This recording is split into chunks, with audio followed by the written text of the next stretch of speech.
Vous écoutez le podcast de So Sweet Planet.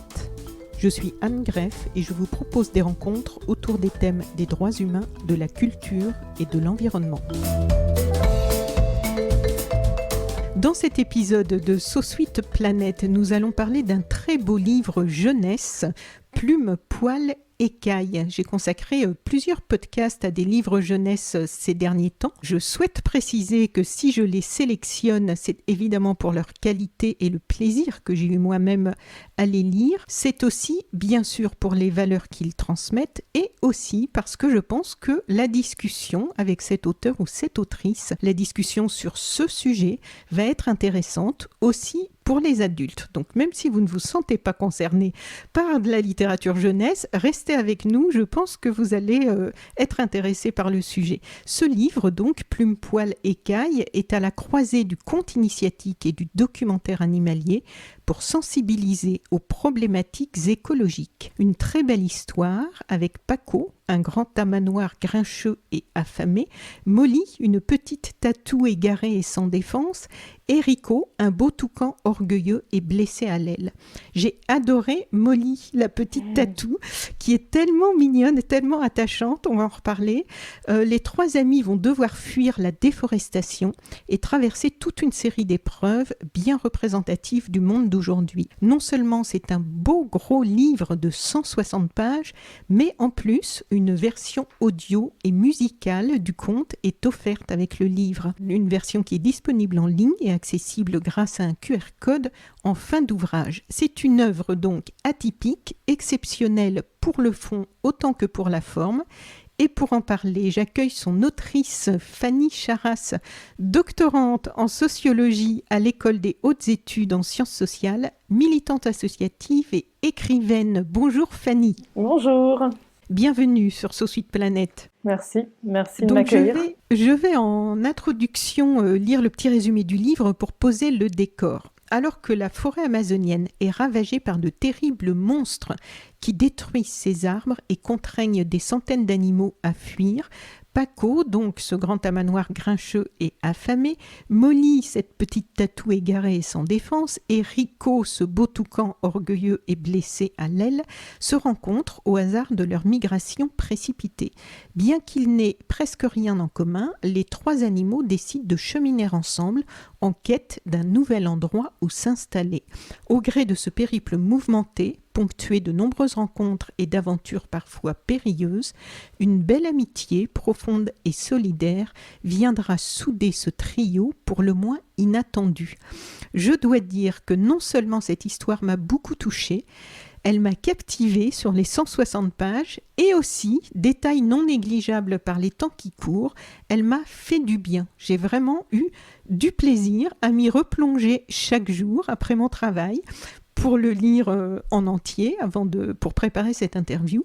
Comment t'est venue cette idée, faire ce livre-là, cette histoire ? Alors, le processus vraiment d'écriture, en fait, c'est avec Richard Cailleux. On a travaillé ensemble, en fait, il y a 5 ans. On s'est dit, lui, il travaille avec des enfants. Il fait la musique, il est musicien. Et il travaille en partie avec des enfants, c'est une de ses activités de musicien. Et il m'a dit, pourquoi tu ne ferais pas un livre pour les enfants ? Alors, c'est pas du tout mon truc, c'est-à-dire que j'écris pas mal, mais j'avais jamais essayé d'écrire pour les enfants. En plus, je suis universitaire à côté, donc c'est pas un exercice facile. Et en même temps, c'est un challenge parce que je pense qu'il y a vraiment un enjeu au niveau de l'éducation, un enjeu au niveau de la transmission, un enjeu politique qui est aussi grand que l'enjeu qu'on peut avoir à l'université pour les grands enfants que sont les adultes. Oui.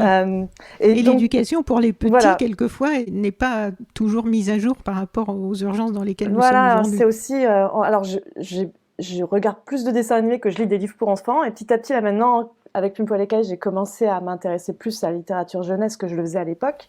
Mais du coup, j'ai dit, bon, pourquoi pas ?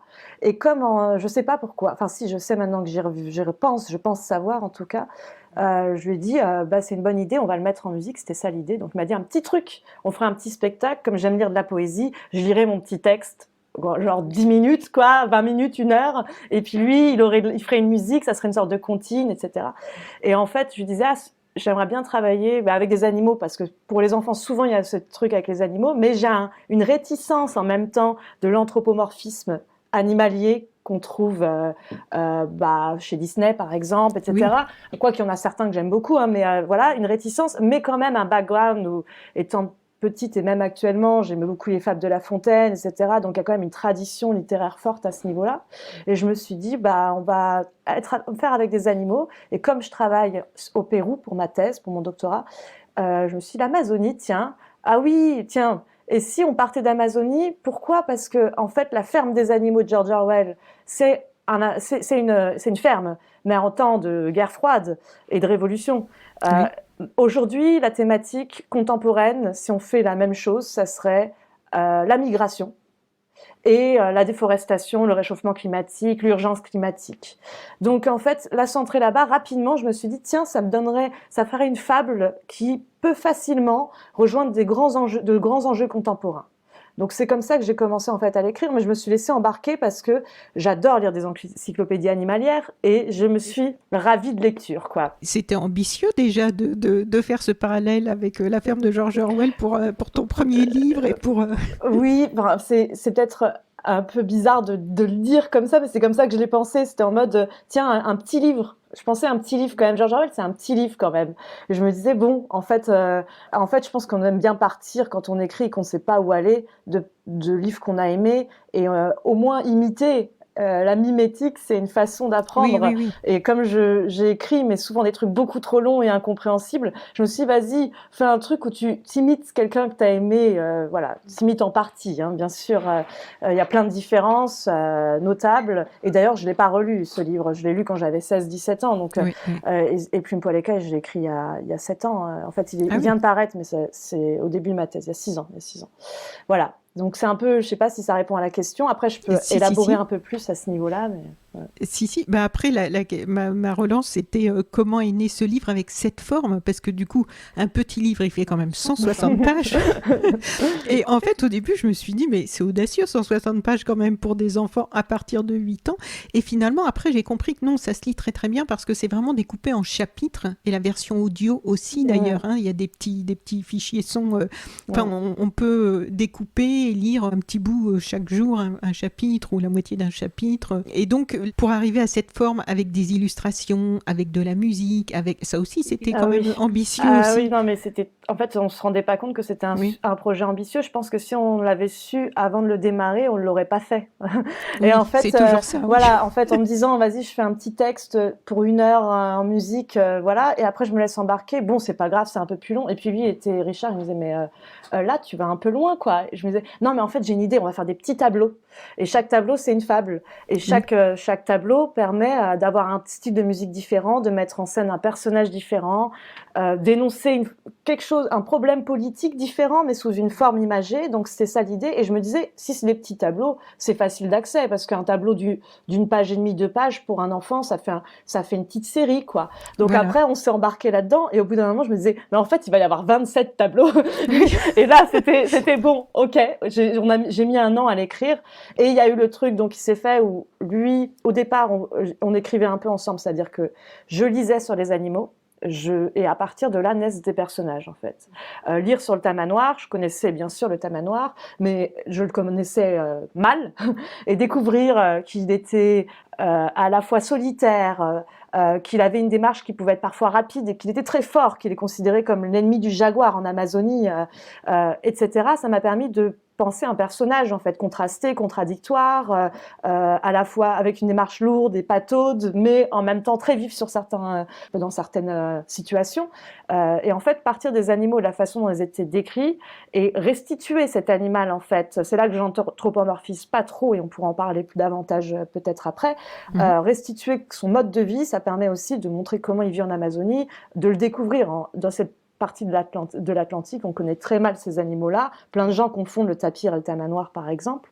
Et donc oui. Puis voilà. En plus même, moi, vraiment, tu m'aurais demandé à quoi ça ressemble. Je sais même pas vraiment si j'aurais été capable de. Et donc en fait, c'est ça le processus, c'est que les animaux ont inspiré les histoires. C'est l'animal inspire un personnage, et puis ensuite la musique m'a inspiré et j'ai inspiré la musique. Et c'est qu'à la fin qu'on a trouvé un illustrateur, c'est-à-dire 5 ans plus tard, alors qu'on a trouvé Terre Vivante comme éditeur. Et là, pendant 6 mois, j'ai cherché voilà, des illustrateurs.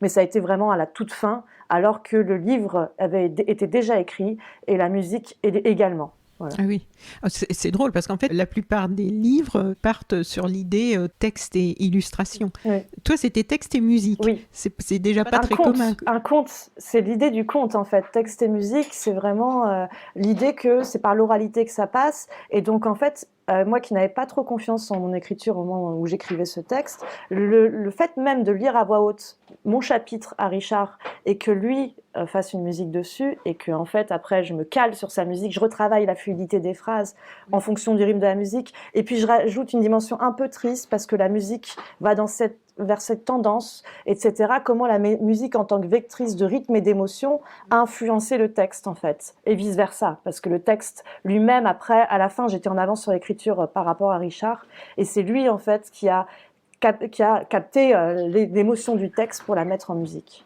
Voilà, c'était dans ce sens-là. On avait raconté tout cela à Paco d'une voix forte qu'il avait eu du mal à entendre.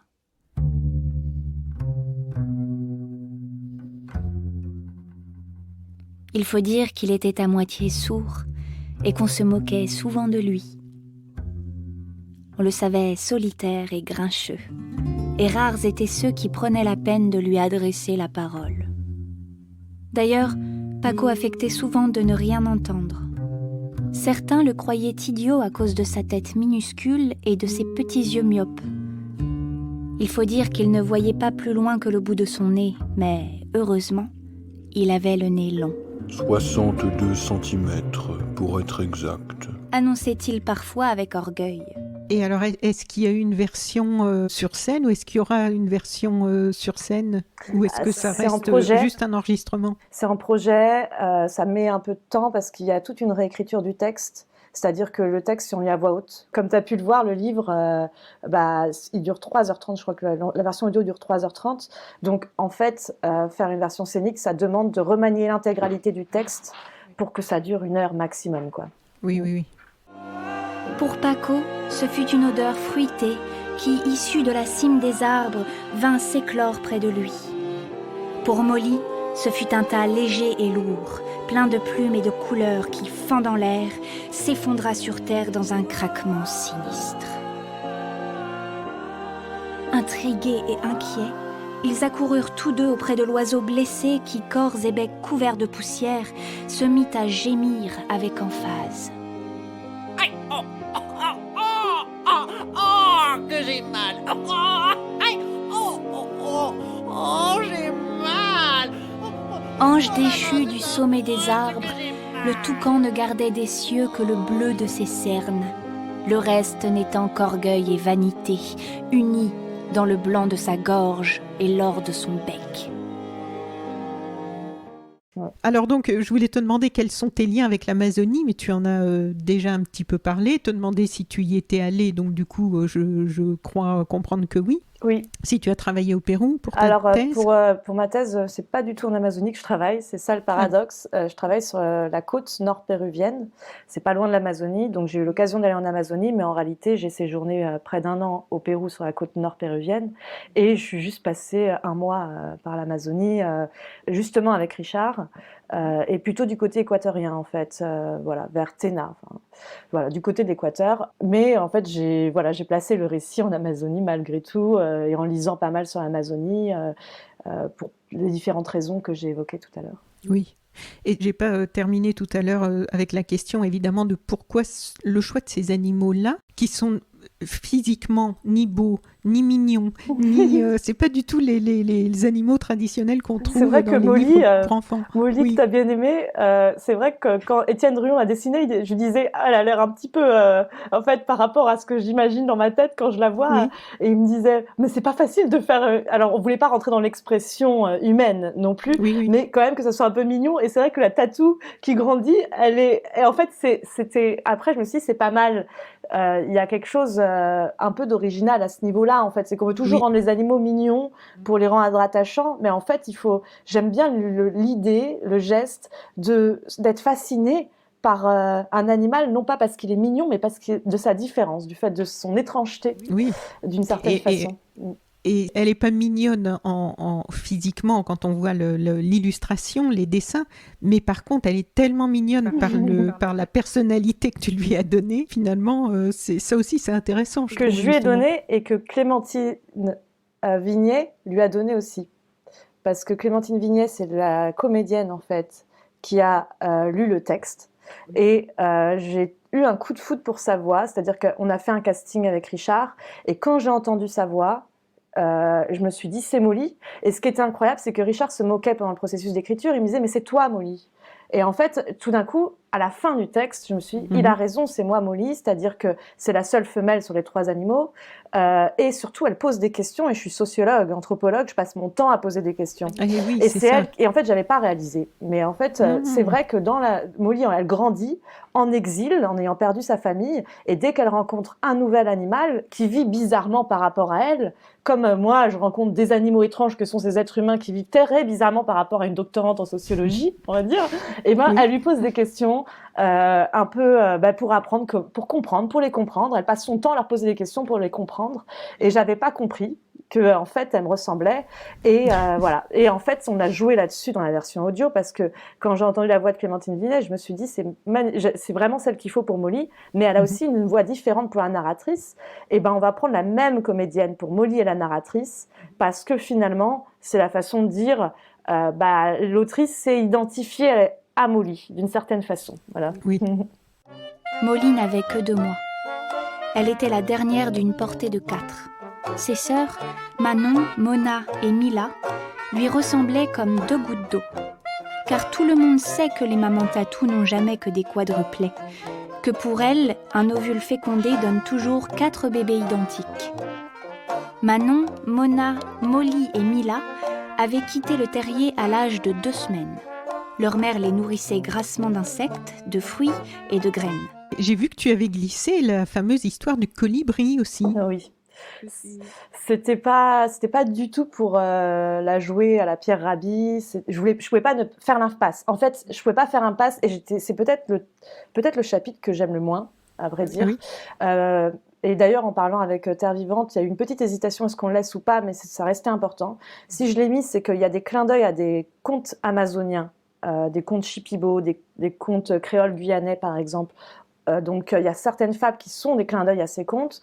Ne pas évoquer les colibris alors qu'on parle d'écologie et que tout le monde parle sans cesse des colibris, etc. Et qu'en plus, en fait, j'avais oublié, mais les colibris, c'est une tatou qui pose la question aux colibris dans la fable. C'est vraiment un tatou. Je me suis dit, bon, quand même, je peux pas ne pas mettre cette fable. Il y a un tatou, tout est là, quoi. Mais après, il faut la réécrire, et c'est le but aussi des fables. C'est aussi la réécriture, donc garder le style que j'ai dans le reste du texte et l'impulser, enfin, lui donner une forme nouvelle pour qu'elle vive. C'est ça le truc des contes, des fables. Mais surtout qu'elle a déjà beaucoup circulé, celle-ci, et que du coup, c'est bien voilà, qu'elle vienne se glisser là, c'est drôle aussi. Alors, tous les personnages de cette histoire sont donc des animaux, et au cours des différents chapitres, ils font des découvertes et des rencontres, ils vivent des épreuves aussi.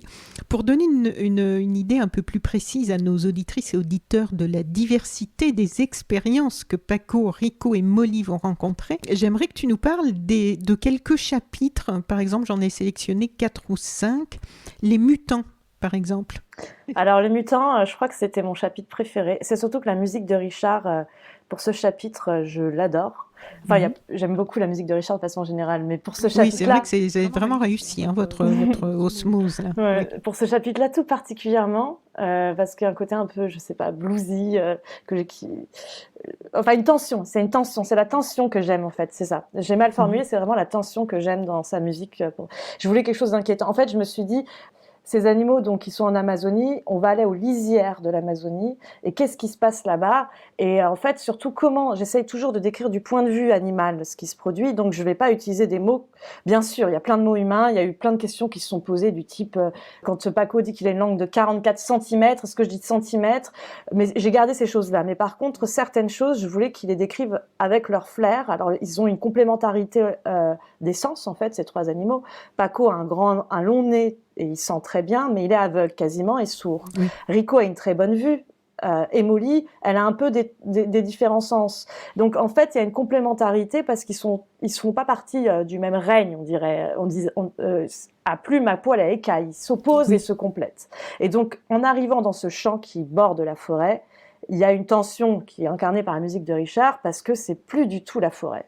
Et par contre, l'idée, c'était de pas décrire autrement en disant c'est un champ de soja transgénique. Bon, non, c'était ah oui, comment on goûte ce champ, comment on sent ce champ, comment on le ressent en fait quand on est un tamanoir, une tatou et un toucan. Et en fait, l'idée, c'est que je me suis inspirée, mais après la réalité, disons, on écrit une fiction et la réalité rend la fiction réelle. Parfois, malgré nous, la fiction rejoint la réalité, disons. Oui. Mais l'idée de départ, c'était que je pensais aux ratons laveurs qu'on trouve dans des villes au Canada, notamment, qui font les poubelles. Et je me disais, tiens, et s'il y avait des animaux qui vivaient dans ce champ de soja transgénique, mais qui, du coup, se sont adaptés. Et j'ai cherché, je me suis dit, tiens, des capybaras. Donc, le capybara, c'est le plus gros rongeur du monde, qui, pendant une époque, a été pris pour un poisson parce qu'il vit dans l'eau. En fait, il vit dans l'eau et parce que les colons espagnols voulaient, c'est un peu une blague, mais c'est ce que j'ai lu, hein, les colons espagnols apparemment voulaient trouver une excuse pour manger du poisson, de la viande le vendredi. Donc dire que le capybara qui vivait dans l'eau était un poisson, ça leur permettait de manger quelque chose qui ressemble à de la viande de lapin, je sais pas, j'en ai jamais goûté, mais oui, on en mange encore aujourd'hui pas mal en Amérique latine, mais j'ai pas goûté de capybara. Bref. Et donc, ils sont là, dans ce champ. Alors, du coup, il n'y a pas d'eau. Alors, c'est là que c'est pas réel. Mais par contre, ils mangent ce soja transgénique et ils sont métamorphosés par ce soja. Leurs pattes ne touchent plus la terre. Ils ont une voix rocailleuse parce que leurs cordes vocales sont déformées. C'est des mutants. Il s'appelle le chapitre Les Mutants. Celui dont les pattes avaient presque entièrement disparu sous un amas de graisse et dont la gorge formait comme une seconde tête, répondit avec emphase. Nous sommes les capybaras, dévoreurs de soja, maîtres des lieux, rois de ce champ. Des capybaras? Oui, des capybaras. Nous sommes arrivés dans ce paradis il y a bientôt 3 ans. Ce paradis? Oui, ce paradis, avec toute cette nourriture à portée de museau. Nous qui errions autrefois sans terre et sans but, pouvons désormais passer nos journées allongées et ne connaissons plus ni la faim, ni la fatigue. Faites comme nous, au lieu de vous perdre dans la forêt. Installez-vous ici. Je ne raconte pas la suite du chapitre, mais il y a un clin d'œil à la fable de La Fontaine, le loup et le chien. Un loup rencontre un dog aussi puissant que beau. Maître loup il s'était perdu en fait, il rencontre un dog aussi, donc un chien aussi puissant que beau. L'attaquer et le mettre en quartier, sire loup lui fait volontiers, mais il fallait livrer bataille et le matin était de taille à se défendre hardiment. Il veut donc se battre avec ce magnifique chien et finalement il lui dit mais en fait comment tu fais pour être aussi gras? Et le chien lui dit « Quittez les bois, vous ferez bien. Vos pareils sont misérables, cancres, airs et pauvres diables dont la condition est de mourir de faim. » Donc en fait, il essaye de le convertir à son mode de vie, qui est celui des capybaras en fait, celui du chien domestique, qui est enfermé parce que les capybaras ne peuvent plus marcher tellement ils sont gros, mais qui se sent à la fois peut-être apathiques, du point de vue du loup, il est apathique, mais qui ont ce que lui n'a pas, une sécurité en fait, une sécurité alimentaire, on va dire, voilà. Donc, oui, ce qui vivent comme un confort, sans se rendre compte qu'en fait, ça, c'est en train de les détruire. Exactement. Et en même temps, je voulais pas dire que ça les détruisait, parce que c'est pas à moi de le juger, mais c'est les 3 amis qui jugent là-dessus. Et eux, les capybaras, revendiquent ce mode de vie. Voilà. Et là où ça rejoint, je sais pas si je finis là-dessus, c'est un peu long, où ça rejoint la réalité, c'est que j'ai réalisé, en lisant plus tard, une histoire, c'est que des chimpanzés en Ouganda, dans une réserve naturelle, ont eu des petits avec des malformations parce qu'ils allaient voler du maïs dans le champ de maïs voisin. Et donc en fait, il y a ce truc en fait qui ressemble un peu, c'est des malformations que certains êtres humains aujourd'hui attribuent à ce mode de vie, à ces consommations, et qui ont lieu dans d'autres parties du monde avec d'autres animaux, dans d'autres circonstances. Voilà. Bien. Et tu connais beaucoup de fables de La Fontaine par cœur comme ça? Non, celle-là je suis admirative parce que moi, je pourrais pas en citer une, mais bravo. Celle-là, c'est ma préférée. Je pense que c'est pour ça qu'elle est un petit peu cachée dans ce livre. Ah oui, d'accord. Alors, dans les 4-5 là, que j'avais choisis, Le Guérisseur. Ouais, Le Guérisseur. Pour montrer la diversité des univers dans lesquels tu les fais aller. C'est vrai que... Et c'est intéressant pour le lecteur parce que du coup, c'est très vivant et il y a beaucoup d'univers différents, d'expériences différentes. Oui, oui. Bah, c'est aussi un de mes chapitres préférés. Je pense qu'on a un peu les mêmes goûts finalement. Non, mais c'est vrai que quand je repense à des chapitres, c'est les 2 que j'aime bien lire à voix haute, avec le méditant aussi. Mais le guérisseur, c'est vraiment l'opposé. Et je l'ai aussi le méditant dans les 4-5. Voilà. C'est l'opposé, le guérisseur en fait des capybaras. Il arrive juste après le chapitre des capybaras. C'est l'opposé. D'ailleurs, on peut le voir dans la musique de Richard et l'opposé dans les dessins d'Étienne Druon. Et d'ailleurs, même dans mon style, parce que mon éditrice, elle voulait que je retravaille le texte des capybaras, j'ai pas voulu, parce qu'elle m'a dit, le mot acide revient sans cesse, c'est redondant, tu fais ça nulle part. Et après, je lui ai dit, ben oui, mais en fait, j'ai pensé, je viens d'y penser, si je l'ai fait, c'est pour une raison, c'est que c'est de la monoculture. Donc, on a moins de diversité dans le langage au moment de la description que lorsqu'on se retrouve dans la forêt amazonienne avec le singe Wakari chauve, donc qui est le fameux maître Okaka, qui est le guérisseur, qui soigne des animaux au cœur d'un grand arbre. Là, on est au cœur de l'arbre, c'est vraiment un abri. L'arbre est la connaissance en fait. C'est l'arbre de la connaissance qui est un arbre millénaire qui en fait a emmagasiné en lui la connaissance de la forêt. Et en fait, ce singe, sachant écouter le chant des branches de l'arbre, sachant goûter sa sève, le goûter, arrive à rentrer en communication avec lui et donc avec son savoir universel d'une certaine façon. Donc c'est un peu, oui, c'est une métaphore qui peut être un peu d'ailleurs cliché du singe guérisseur, mais c'est un singe que je voulais un peu drôle. D'ailleurs, peut-être inspiré par le Roi Lion. Rafiki, dans le Roi Lion, c'est le singe clown. Il y a l'idée du singe clown, en fait, qui me plaît, qui est, c'est pas le guérisseur sage. Oui. Et puis tous les animaux sont en file indienne, ils font la queue pour venir consulter. Voilà. Un long murmure s'empara alors de la file d'animaux. Il allait le briser. Il allait le briser. Il allait le briser.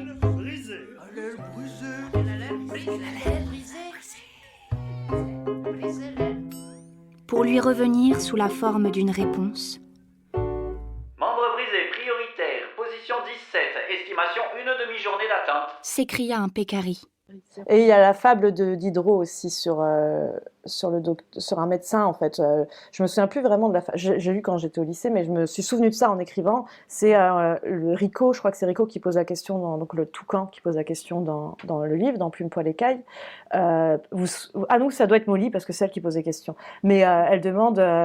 Vous soignez aussi les prédateurs, parce qu'il y a des prédateurs qui feraient qu'une bouchée de ce singe, qui est un tout petit singe en plus, qui est comme un Ouistiti, quoi. Et il lui dit non, ils sont humbles et malades, donc je peux les soigner. Et dans la fable de Diderot, c'est l'assassin en fait. C'est vous soignez même les assassins. Oui, mon travail, c'est pas de juger, c'est de soigner. Donc il y a vraiment ce clin d'œil en fait tout au long du texte de textes que j'avais pu lire étant plus jeune, étudier même à l'école, et qu'on retrouve en fait en filigrane de Plume, Poil, Écaille. D'accord. Et alors après, j'avais mis La Passeuse, parce que là, c'est vraiment l'écho, évidemment, à la réalité du monde d'aujourd'hui. Oui. avec les passeurs et les migrants. Ouais, c'est ça. Donc c'est L'exploitation de la misère des gens. Voilà, il y a quelque chose de l'ordre de l'exploitation, mais d'ailleurs, j'ai voulu un peu briser aussi ce cliché en lisant des récits, que tous les passeurs ne sont pas identiques, ne profitent pas identiquement, on va dire, comme tu le disais là, de la misère. C'est-à-dire qu'il y a des personnages qu'on trouve à la fin qui eux aussi ont rencontré donc un passeur ou une passeuse. En fait, la Cotinga de Cayenne, le Cotinga de Cayenne, c'est un animal, quand il est masculin, il est lumineux, plein de couleurs. Et au féminin, dans sa version féminine, il est brun. Et donc, d'ailleurs, c'était la question, Étienne Ron m'a dit, c'est dommage, pourquoi pas prendre le joli oiseau que je pourrais dessiner? Et je disais, non, mais en fait, l'idée, c'est qu'elle est brune, elle se cache, elle est un peu perfide. En tout cas, elle échappe à l'attention et ce n'est pas par son plumage qu'elle va séduire, mais par ses paroles. Et donc c'est comme ça qu'elle séduit les trois amis par ses paroles. Elle séduit surtout la petite Molly. Elle arrive à la convaincre qu'elle va l'aider à retrouver sa famille. Et en échange de ses services pour les mener sur le droit chemin, disons, ou le bon chemin, eh bien elle demande des plumes, des poils. Et je pouvais pas dire des écailles parce qu'enlever des écailles, donc c'est des dents, mais finalement c'est pas des dents. Elle demande juste des plumes, voilà, pour faire un nid. Donc il y a cette rétribution qu'elle demande en échange. Mais les personnages qu'ils vont rencontrer plus tard, certains d'entre eux disent que l'une des Cotinga de Cayenne lui a sauvé la vie, l'a alerté, etc. Donc là, il se trouve que j'ai choisi une version plutôt plus sombre, on va dire, de cette rencontre entre la passeuse et les trois personnages. Ils tournaient en rond à sa recherche quand la voix leur indiqua « Je suis dans le petit arbre devant vous ». Ils s'en approchèrent et, en effet, une ombre était posée sur l'une de ses branches. L'apercevant enfin, Rico lui demanda avec méfiance « Que nous veux-tu, Cotinga de Cayenne ?» Appelez-moi Ibiza, conseillère et passeuse expérimentée pour vous servir. Lui répondit l'oiselle. Pour nous servir. Elle en a de bien bonne celle-là. Il ne faut jamais se fier aux Cotinga de Cayenne.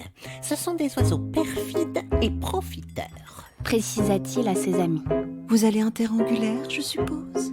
Continua Ibiza, sans prêter attention aux paroles du toucan. En terre angulaire? La terre des fourmis et des larves, paradis des xénartres gardés par des singes. Des fourmis? Où ça? Oui, des fourmis. Des centaines de milliards de fourmis de toutes catégories. Et le tamanoir se mit à saliver de plus belle. Donc ensuite, on a les entrepreneurs et le travail avec la famille Castor. Et puis le méditant, donc. Le méditant, oui. J'aime bien le méditant. Oui. Peut-être parce que je médite pas assez. Pourtant, il y a beaucoup de sagesse déjà dans ce livre. C'est mon aspiration. Oui. Plutôt que mon inspiration. Oui, le méditant. Donc, en lisant sur... Alors, il y a quelque chose que j'ai pas dit, mais qui est intéressant et qui est pas vraiment précisé au fil des pages du livre. Simplement, à la fin, il y a un que sais-je, un vrai ou faux, où là, je précise certaines choses, mais en fait, en découvrant donc en premier le tamanoir, en faisant le personnage de Paco, donc en lisant sur le tamanoir, je me suis rendu compte, il fait partie de ce qu'on appelle en phylogénétique, c'est-à-dire dans cette science qui classifie les animaux en fonction de leur degré de parenté, on appelle ça un xénartre. Xénartre, xénoarthron, articulation étrange. Si on appelle les xénartres des xénartres, c'est parce qu'ils ont en commun, comme leur ancêtre commun, ils ont un caractère en commun, qui est qu'ils ont en fait, au niveau de la dernière lombaire, donc au bas du dos, une articulation étrange. Donc articulation étrange. Et donc le paresseux, le tamanoir et les tatous ont tous cela en commun, d'avoir cette articulation étrange. Ils ont également une absence de dents au niveau prémaxillaire, donc au niveau de la mâchoire. Ils n'ont pas de dents à un endroit au fond de la mâchoire. Et ils ont également en commun d'avoir de grandes griffes et des pattes plantigrade, c'est-à-dire de marcher sur la plante des pieds, à l'inverse des chats par exemple qui marchent sur la pointe des pieds. Et donc ces caractéristiques-là les unissent dans un superordre qui s'appelle les xénartres. Je le présente pas comme tel parce que c'est un discours de narration qui est à l'opposé de ce que je fais dans le livre, mais en fait ça a orienté tout le récit parce que en découvrant ça, je me suis dit c'est marrant quand on regarde ces trois animaux, paresseux, tamanoir et tatou, ils ont peu de choses en commun, vraiment. Oui, visuellement comme ça Voilà. au premier abord, on voit pas trop Voilà. les liens. Et surtout avec une tatou qui a des écailles, un tamanoir, un paresseux qui ont des poils. Bon, c'est dur de voir les points communs. Et donc dans ce récit, je me suis dit, si il y a une tatou et un tamanoir qui voyagent ensemble, ils font en fait partie de ce super ordre, ça peut être un motif intéressant.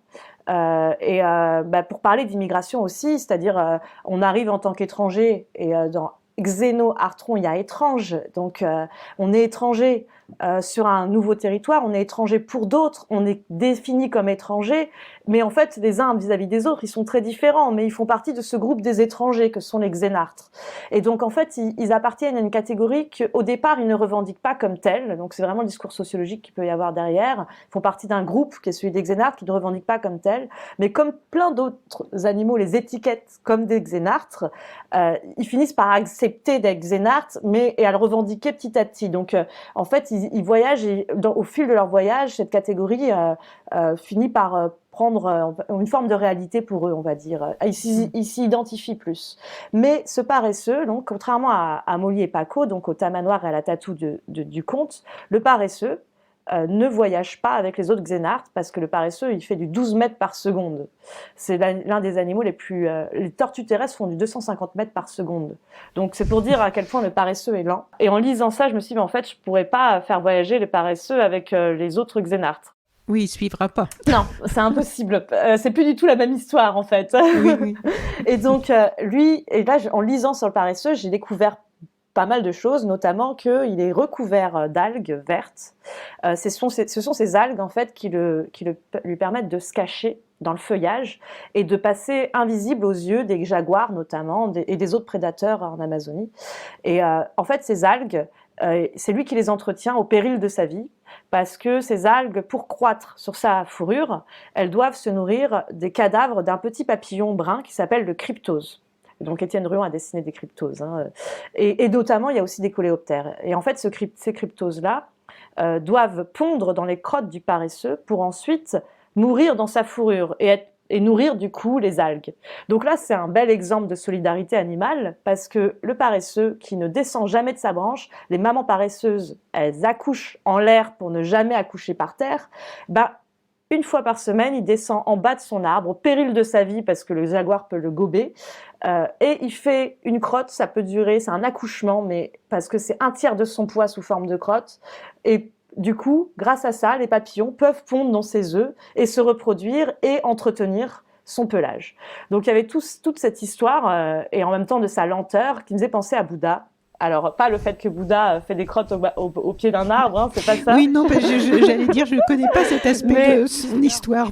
Mais c'est le fait d'être recouvert de cryptose et de coléoptères. En fait, il y a des représentations de Bouddha, il y a un peu des ambiguïtés là-dessus. J'avais trouvé cette chose évoquée quelque part et je n'ai jamais réussi à la retrouver. Mais en fait, sur la tête, on peut penser qu'il a des abeilles. En fait, et l'idée, c'est que les abeilles qui le piquent ne le perturbent pas dans sa méditation, elles sont intégrées à la méditation. Et donc, le paresseux a tout un discours, en même temps, avec sa lenteur, le fait d'être au moment présent, de prendre son temps, et d'être recouvert de ces insectes qui, sans doute, le piquent, etc., il me faisait penser, en fait, à cette image de Bouddha. Voilà. Eh bien, il y en a des choses derrière... Derrière tout ça, c'est bien d'avoir... Je crois que le prochain livre, tu pourras faire le off du livre avec tout ce qui sous-tend, toutes les inspirations. Après un long silence, durant lequel il sembla doucement prendre conscience de leur présence, le paresseux articula avec lenteur. Bonjour. Je suis Maître Tchoulou, sage de ces lieux. Puis il referma les yeux dans un sourire béat. « Que fais-tu ici » Pourquoi n'es-tu pas en terre rance ou en terre angulaire avec les autres xénartres ?» Après un nouveau bâillement, Maître Djoulou ouvrit les yeux et déclara avec douceur. À quoi bon aller là-bas si le bonheur se trouve ici? Mais tu n'as pas d'abri, Et que feras-tu si tu n'as plus à manger? ajouta Paco qui rêvait toujours à ses repas sûrs et réguliers. Oh, et tu n'as même pas de compagne. Soupira Rico qui aurait donné n'importe quoi pour se trouver une toucane.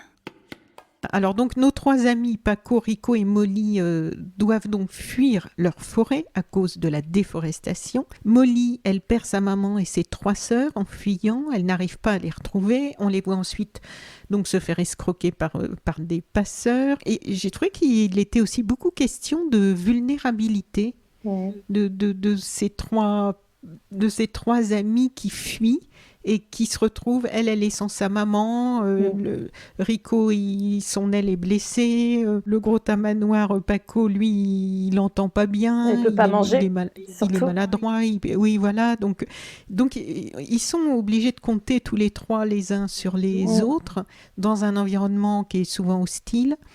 Et il y a toute cette dimension aussi de la solidarité, de l'amitié dans un monde un peu difficile, qui est quand même notre monde actuel par bien des côtés.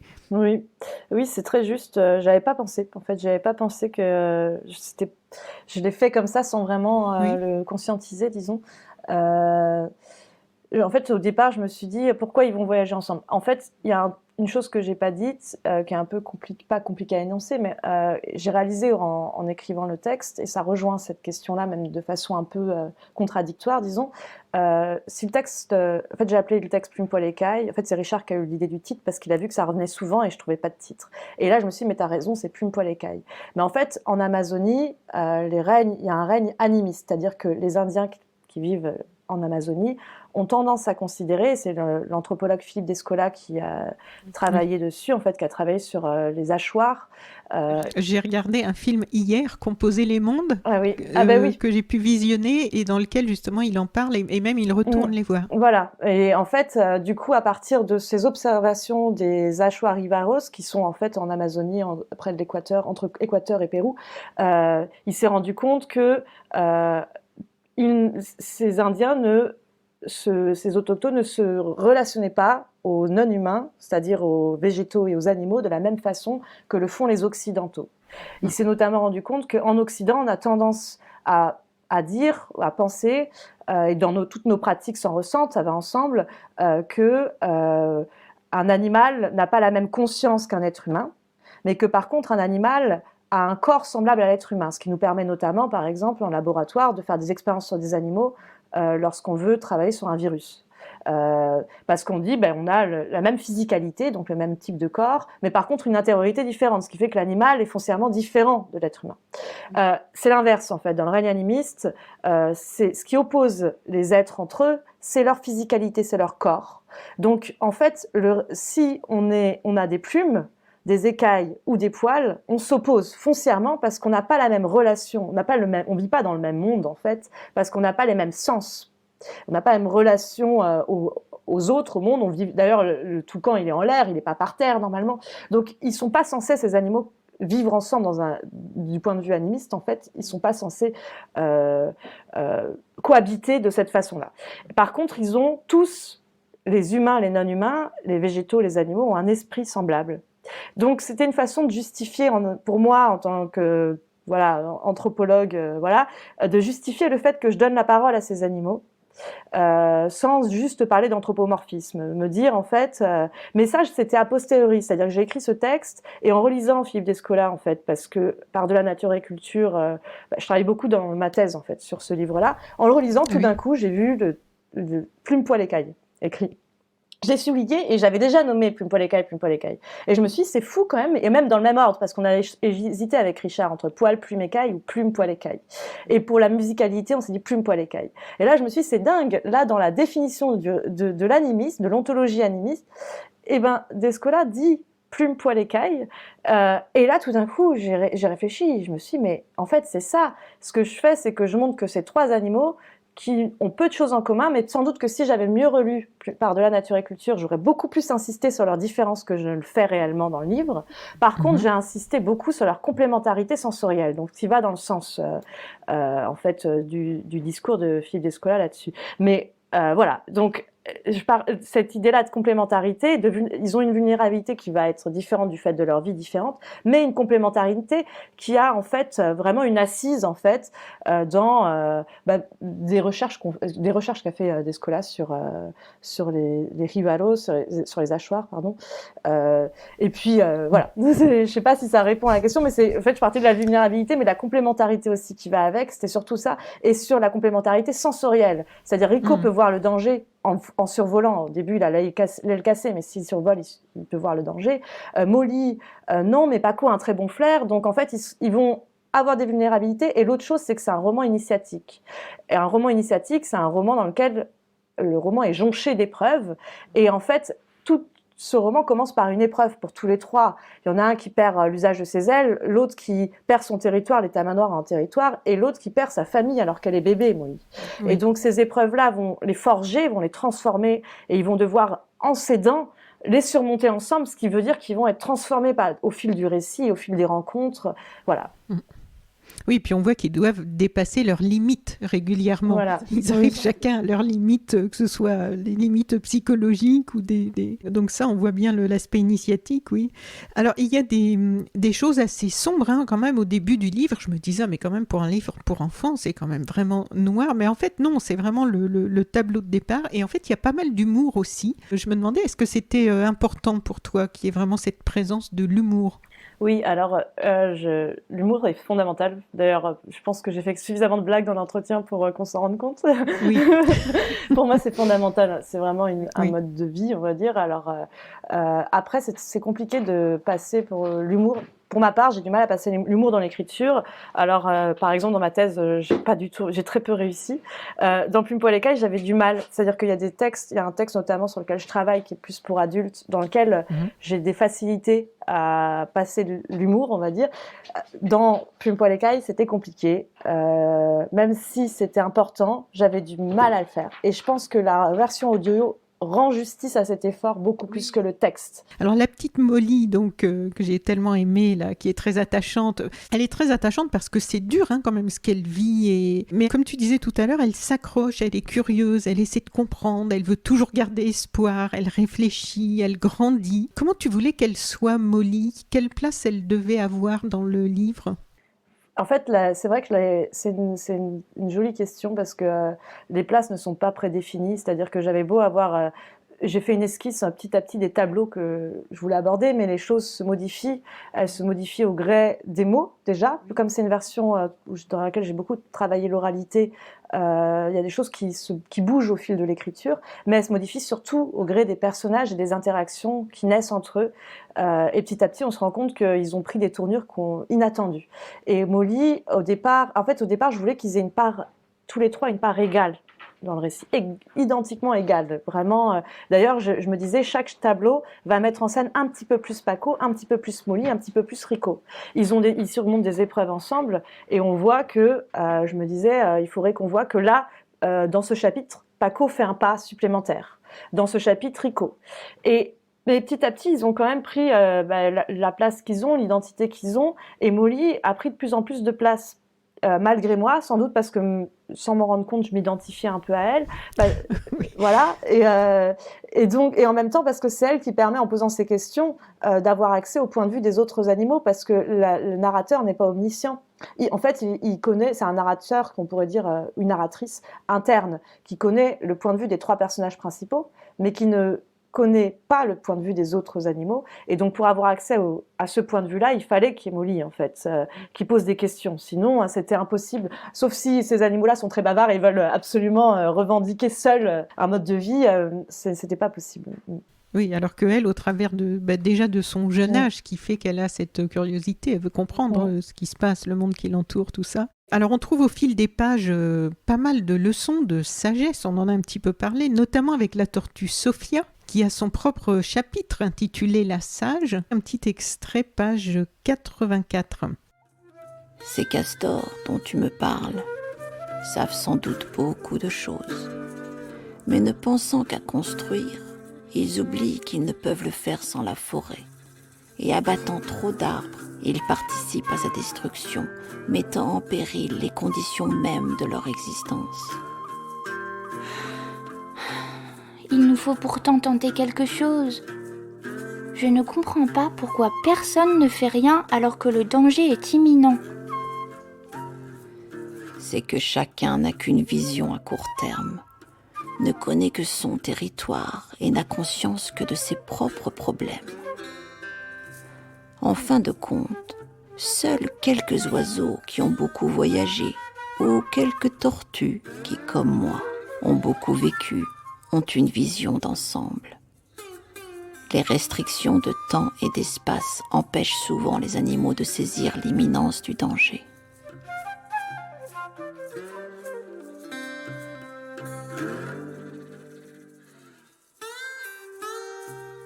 Après un long silence, durant lequel chacun médita ses paroles, Paco demanda à Sophia où se trouvait la terre rance.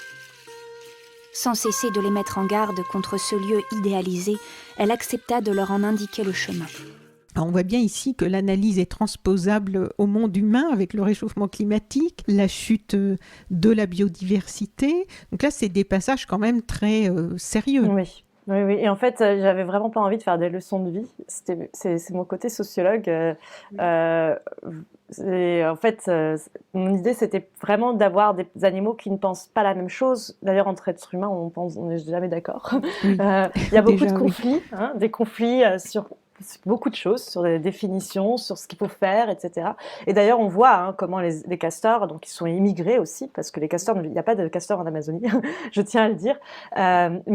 Donc dans ce récit, ils ont immigré jusqu'à l'Amazonie, et ils n'ont pas du tout la même vision du monde, la même façon de se relationner d'ailleurs à cet environnement qui est différent de celui qu'ils avaient au Canada, que d'autres animaux locaux, et donc leurs intérêts sont divergents.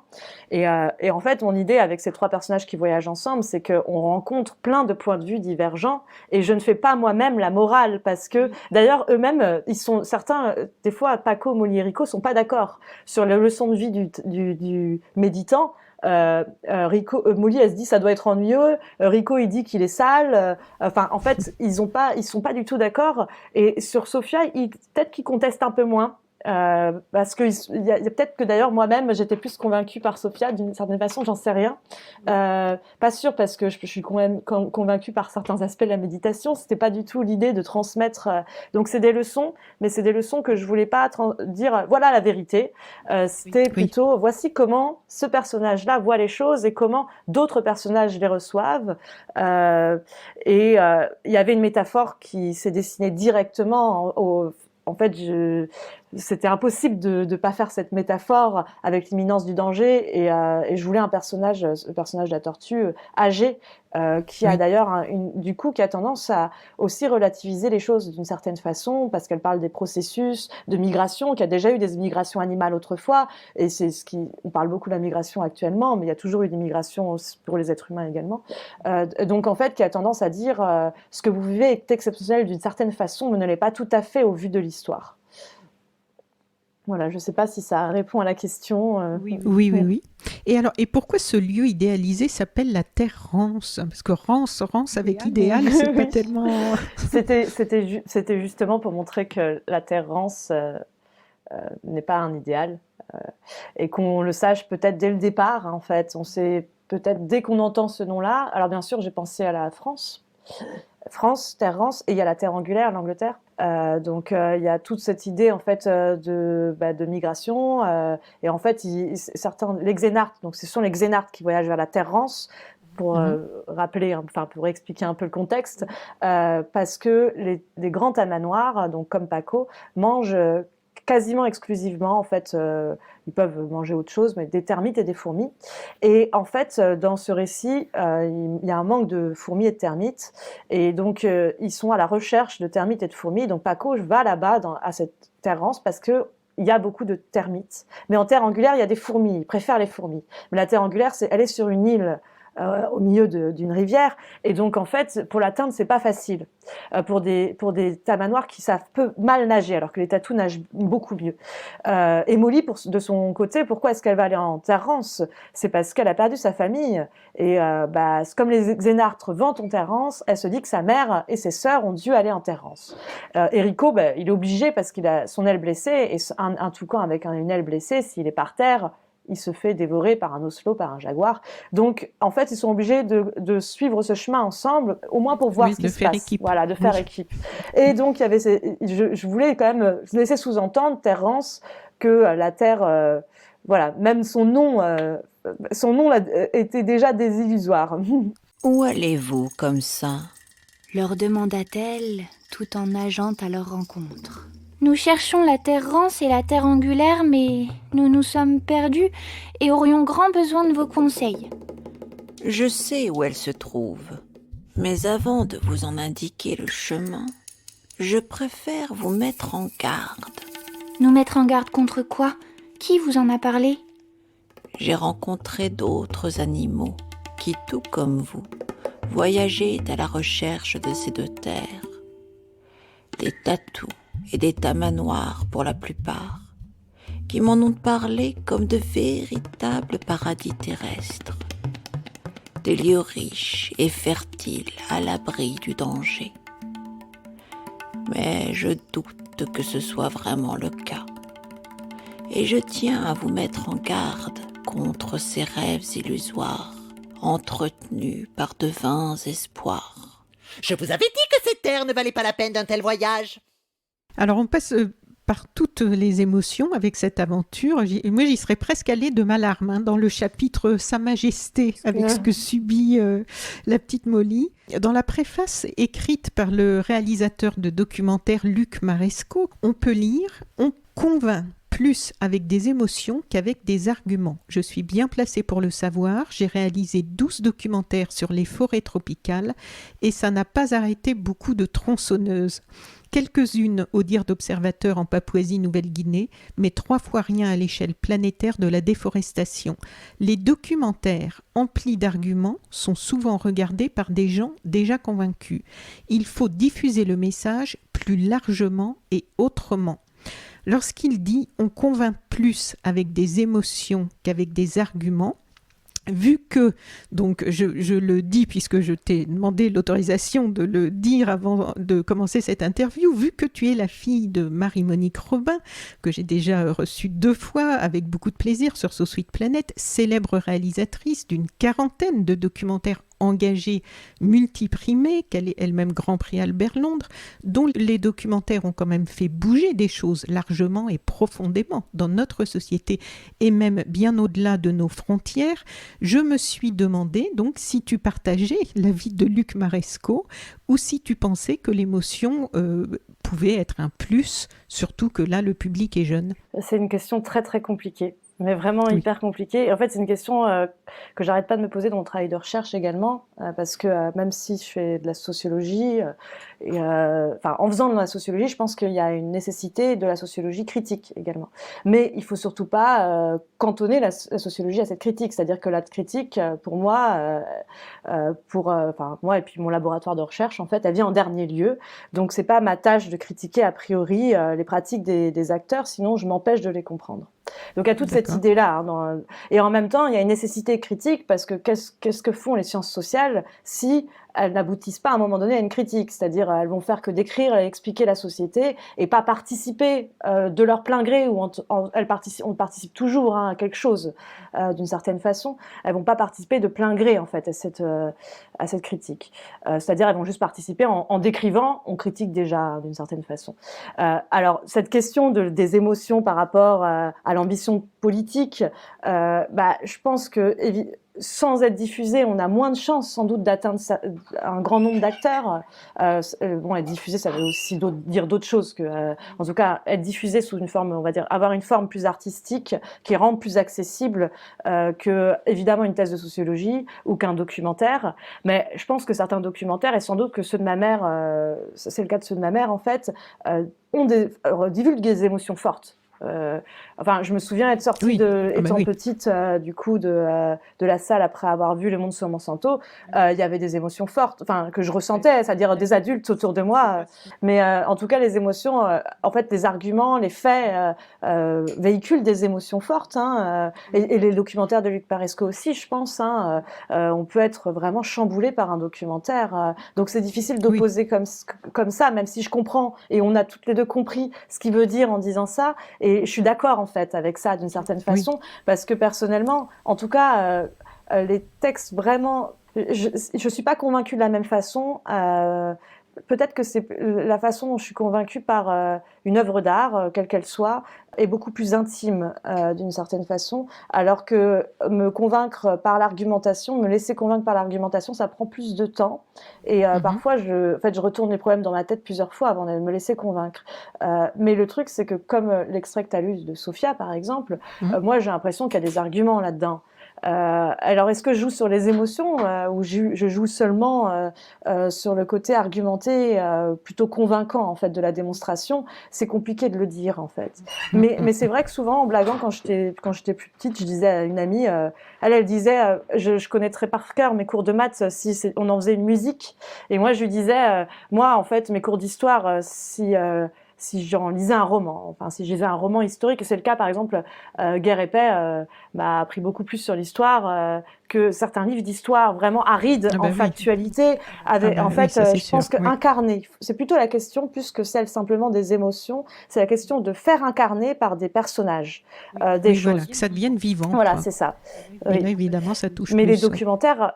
Les bons documentaires, pour moi, font incarner par des personnages. C'est-à-dire qu'il y a des acteurs qui incarnent des causes et on voit, en fait, on comprend ce qui se passe. Et par cette compréhension, on atteint déjà un niveau de critique et de sensibilité, en fait.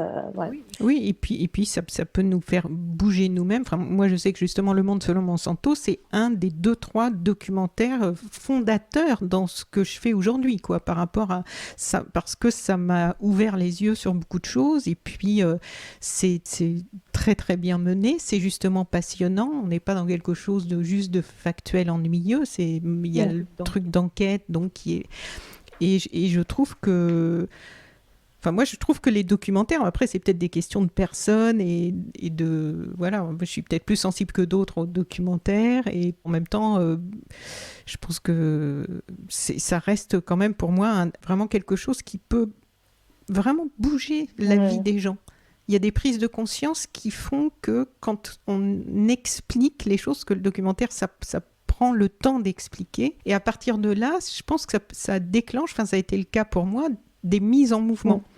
Que sinon, on peut lire des choses on peut lire plein de choses révoltantes dans les journaux, mais est-ce que ça va déclencher de la même façon une envie de s'engager? Et quelquefois, c'est pas forcément s'engager dans le militantisme, ça peut être des carrières pour les uns, les autres, ça peut être tout ça. Donc, bon, enfin, oui, vaste débat, hein, de toute façon. Et moi, j'ai l'impression, enfin, c'est pas pour dire que... Je pense que Luc Paresco a raison à certains égards, mais il voulait surtout faire un compliment au livre, comme tout bon préfacier.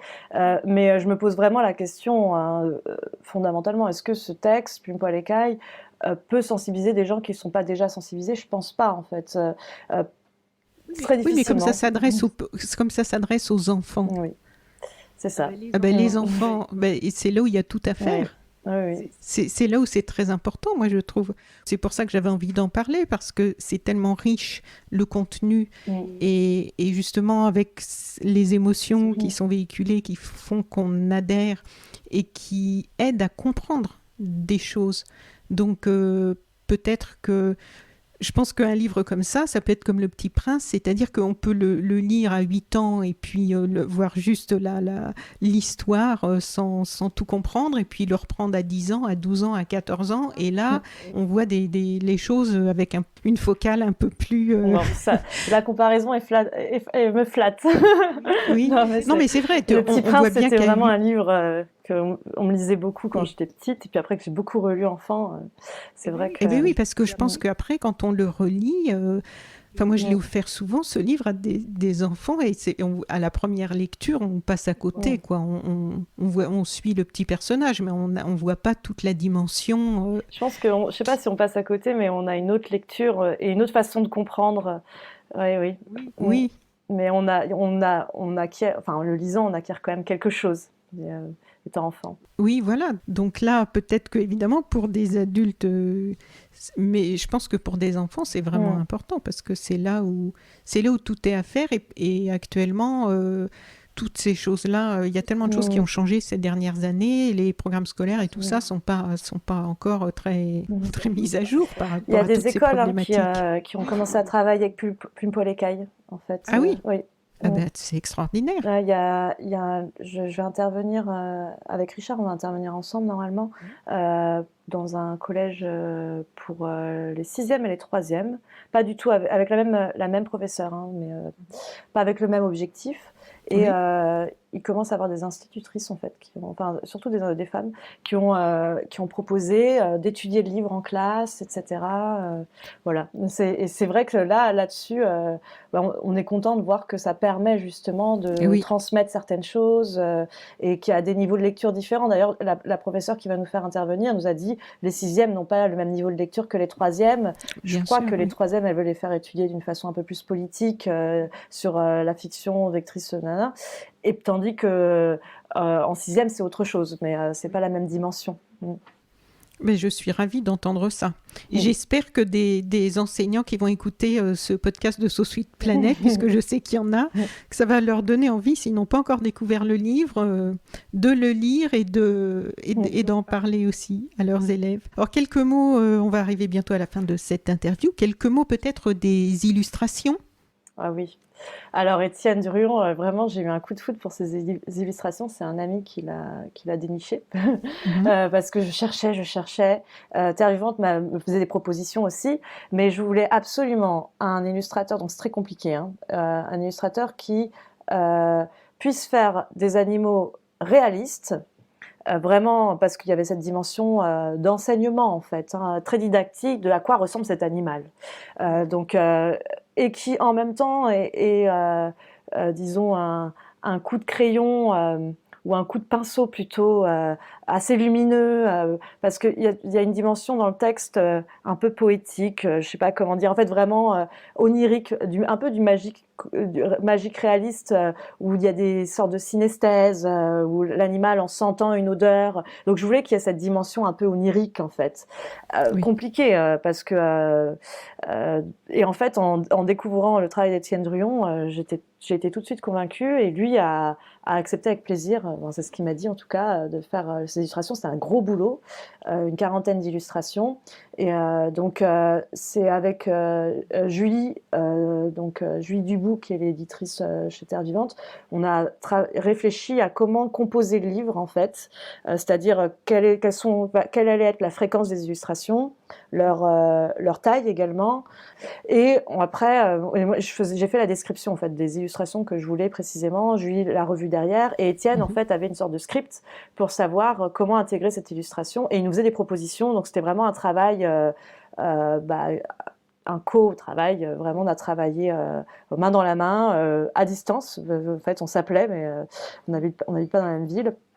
Mais et je lui disais tiens ici ça serait mieux ça, des petits détails, et non c'était hyper intéressant, et puis à chaque fois j'étais très émue de découvrir en fait la forme visuelle du texte, parce que j'avais beau me l'être imaginé dans tous les sens et beau voir à quoi ressemblaient les premières images qu'Étienne avait élaborées, j'arrivais jamais à me dire après à chaque fois j'étais étonnée, mais j'aurais pas pensé, mais c'est encore plus beau que ce que je pensais. Enfin, je trouve que ces images mettent vraiment en valeur le livre en fait, elles sont vraiment belles. Oui, on imagine bien un film d'animation d'ailleurs après. Ça serait ça serait super. Oui. Espèce de volaille éclopée. Renifleur de fourmis. Boulet à plumes. Charon à écailles. Plume molle. Enfant de terrier. Et est-ce que ça t'a donné envie d'écrire d'autres livres dans ce même format, ou est-ce que tu as d'autres projets en parallèle de la direction professionnelle dans laquelle tu vas t'engager? Oui, enfin, dans ce format-là, je sais pas, c'est un format assez original. Oui. J'aimerais beaucoup, j'aime beaucoup écrire en musique. C'était vraiment, ça faisait longtemps que je voulais faire ça, je pense, depuis que j'écris en fait, parce que j'aime beaucoup la musique et j'aime beaucoup l'écriture, mais je suis pas du tout musicienne. Et en fait, en ce moment, les projets que j'ai, à part finir la thèse, parce que je rends mon manuscrit de thèse, je dépose après-demain. Donc, en fait, je finis de l'écrire on croise les doigts dimanche. très fort. Voilà, je finis d'écrire dimanche et je l'imprime lundi. Oui. Donc, c'est la fin d'une thèse. C'est la fin de quelque chose quand même. C'est un long travail, même si c'est le début. Combien d'années? 6 ans. 3 ans de terrain et 3 ans d'écriture. Et avec les enseignements à la fac à côté, puis l'écriture de Plume, Poil, Écaille, etc. Mais à côté, j'ai un roman que j'ai quasiment fini, en fait, mais qui n'a rien à voir. C'est vraiment un roman pour adultes, pas du tout... Il y a des questions peut-être écologistes derrière, mais pas au premier plan. Oui. Et là, en fait, j'ai eu une proposition pour faire un livre sur lequel je travaille, mais ce n'est pas encore tout à fait concrétisé. Un autre livre encore, alors? Oui. Bon, je vois que le parcours professionnel va être bien dense. Merci. Alors, donc je rappelle, c'est un livre à partir de 8 ans, mais qu'on peut lire beaucoup plus tard. L'autrice, donc, avec nous aujourd'hui, Fanny Charras, l'illustrateur Étienne Druon, le compositeur Richard Cailleux. Donc, c'est aux éditions Terre Vivante. Comme d'habitude, chères auditrices et auditeurs, vous pourrez trouver le lien pour acheter ce beau livre sur le site des librairies indépendantes. Vous trouverez le lien dans le descriptif du podcast. Je vais mettre le lien, puisqu'on en a aussi parlé avant de faire l'interview, pour accéder à la version musicale sur Internet. Donc ça donnera une petite idée aussi à nos auditrices et auditeurs de cet univers riche et vraiment que je recommande très très très chaleureusement. Voilà, je vais maintenant te remercier du temps que tu nous as consacré pour parler de ce beau livre, alors que tu es dans le dernier rush pour rendre cette fameuse thèse. Merci beaucoup, Fanny. Merci beaucoup, Anne. C'était un plaisir de discuter de Plume, Poil, Écaille. Eh bien, écoute, moi, c'était vraiment un plaisir et de faire ta connaissance et de parler de ce livre qui m'a enthousiasmée et que j'aimerais, j'espère, oui, qu'il va circuler dans les écoles, parce que c'est vraiment... pour moi, souvent une frustration de me dire qu'on n'a peut-être pas assez de choses pour transmettre tout ce qu'il y aurait à transmettre à notre jeunesse là, qui est sur les starting blocks pour une période qui ne s'annonce pas très facile pour l'humanité. Donc, ça fait partie des livres, je trouve, qui sont vraiment riches et pour l'éducation qui sont précieux. Donc, merci pour ça, merci pour eux. Je te souhaite tout le meilleur pour le rendu de ta thèse et puis je te souhaite une bonne continuation pour tous tes autres projets. Merci beaucoup.